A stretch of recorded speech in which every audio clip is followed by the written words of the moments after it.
Taon, ito lang yung ano natin, birthday natin ngayon.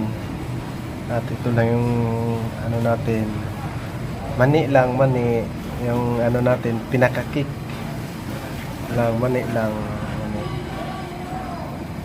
yung ano natin. Yan lang.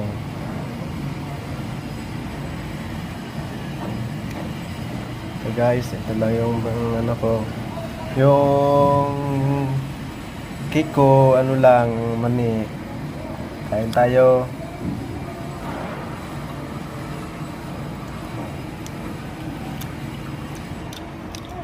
Salamat pala sa kahit nakaabot tayo sa birthday natin. Maraming salamat po, Lord.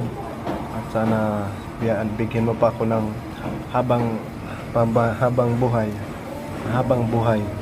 Sana bubayin mo po at huwag mo sana ako pabayaan.